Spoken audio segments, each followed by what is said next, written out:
Hello, for today's video, I'm gonna make a delicious sweet and sour chicken with sesame seeds recipe. And here are the prepared ingredients. Here I already sliced a thumb-sized chicken, a colorful capsicums cut into cubes, 2 large onions cut into cubes, crushed pineapple, and here I have sesame seeds, and 3 tablespoons of white vinegar, pineapple juice, a 5 tablespoons of tomato ketchup, a tablespoon of soy sauce, and a 2 tablespoons of brown sugar.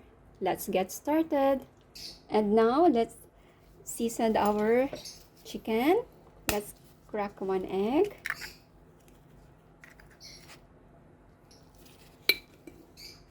Add tablespoon of flour, a tablespoon of cornstarch, a half teaspoon of onion powder, and half teaspoon of garlic powder. Add half teaspoon of black pepper, a teaspoon of salt. Combine all together.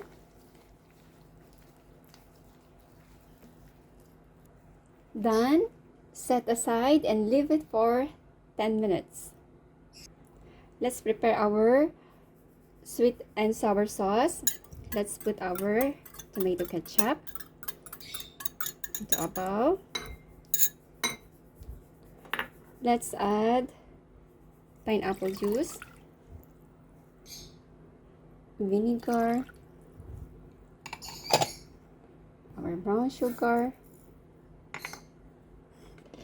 and the soy sauce, and mix all together.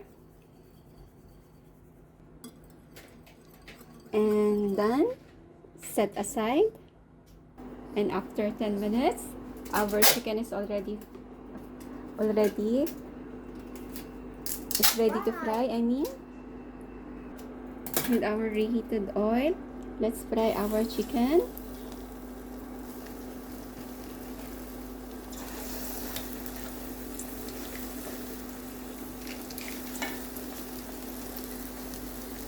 Fry it until it turns to golden brown into medium heat. Once it turns to brown, let's remove them from frying pot and put them in drying paper.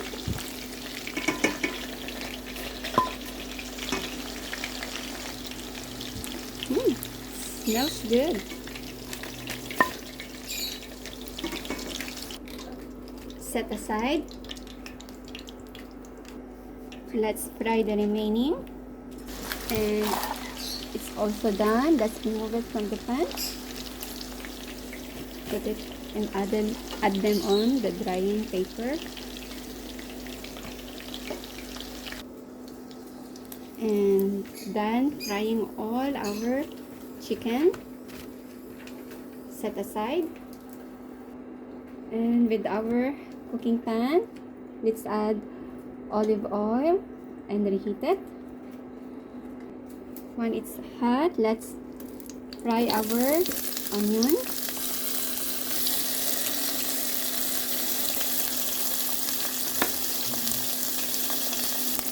Just fry for a few seconds. And now let's add all our capsicums.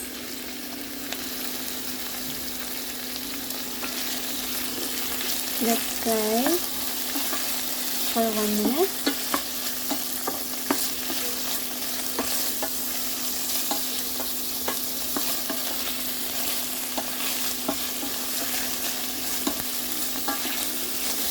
And after 1 minute, let's remove it from the pan. Set aside. With the same pan, let's put our fried chicken.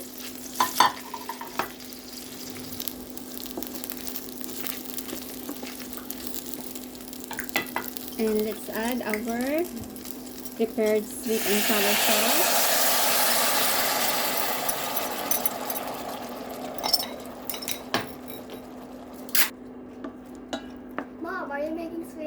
grilled chicken? Yes. And let's add our crushed pineapple.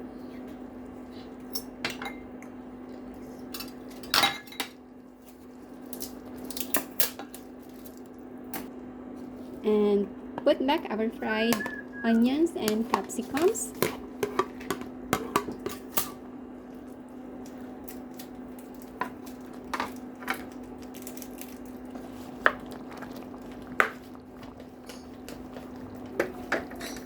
Now cover and let's cook for 5 minutes.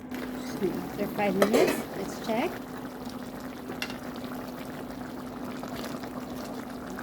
It's already done. Let's transfer it in the serving plate.